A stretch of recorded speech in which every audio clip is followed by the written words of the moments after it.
Hello, champions. Welcome back to another exciting episode of our player review series here on the channel. Today, we are diving into one of the most hyped striker cards in FC Mobile, Alexander Isak's brand new 108 OVR TOTS card. He was earlier released with a 104 OVR, but now, this is a serious upgrade. From his pace to his physical strength, this card looks insane on paper. But it also costs a massive 1,000 TOTS shards. So the big question is he really worth it? Let's find out. But before we begin, do me a quick favor. Hit that like button and subscribe to the channel if you haven't already. Let's jump into the stats and then straight into H2H gameplay testing. All right, first up, let's talk about his pace. This man is lightning fast. With a maxed up pace stat of 173, he can fly past most defenders like they don't even exist. If you know how to time your joystick movement, he becomes a serious threat on the break. I played him in multiple head-to-head matches, and he consistently outran center backs, even the tough ones. What makes it better is his high attacking work rate. He follows trigger runs really well. The moment you pass to midfield, he starts sprinting, creating chances on his own. Compared to his older 104 card, this Isak feels smarter, quicker, and just more dangerous. If pace is your game, this guy won't disappoint. Now let's talk about one of the most important traits for any striker: shooting. Isak has a 5-star weak foot, which means he should be able to shoot comfortably with both feet. And for the most part, he does. His shots from inside the box are powerful and accurate, especially with the right foot. But, and here's the honest truth, I noticed a pattern with his left foot. Sometimes his positioning is slightly off, and the ball ends up hitting the post or going straight to the keeper. Even his left-footed finesse shots feel weaker. Now don't get me wrong, his right foot is top tier, but if you compare him with someone like Ginola, who also has a 5-star weak foot, Isak doesn't feel quite as balanced. Still, overall, his finishing is strong, and in most situations, he will get you goals.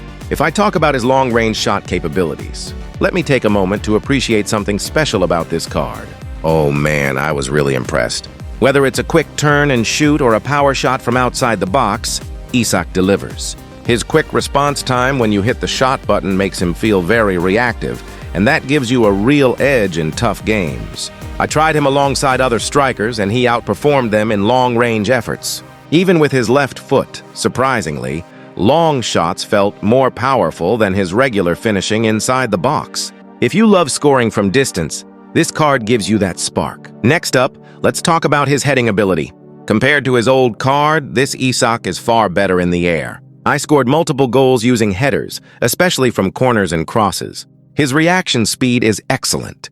He times his jumps well, and even when surrounded by defenders, he often finds a way to get the ball. Is he as good as Haaland or Kane in the air?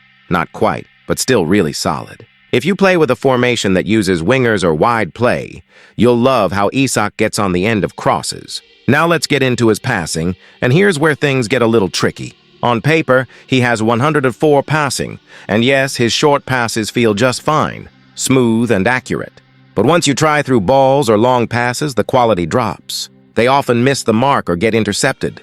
So if you play possession-based football or rely heavily on your striker to create chances with passes, Isak might frustrate you a bit. I wouldn't recommend building your play style around his passing. Use him more as a finisher than a playmaker. Time for one of the biggest improvements, dribbling. His 104 version felt clunky, but this 108 card feels smoother, no doubt. He's now more responsive, and skill moves like heel-to-heel or lane change feel much better. But there's a catch. Sometimes when trying quick skills, he loses the ball by himself, like his balance isn't quite there yet. He gets knocked off the ball during close dribbles, and defenders can catch him if he's not moving in open space. So yes, he's much improved, but not perfect. If he had better balance, he'd be a total dribbling beast. Now let's quickly cover his physicality and defending. Defending doesn't matter much for a striker, so let's skip that. But his physical strength, rated 120, feels just average even after fully upgrade. When he goes shoulder to shoulder with defenders like Van Dijk or Rudiger, he often ends up on the ground. Even light touches from strong defenders knock him off balance. It's disappointing because you expect more from a top-tier striker. EA could have made him a bit more solid, but maybe that's just how the game is right now. Still, if you use him for quick runs and shooting and avoid body fights, he'll shine.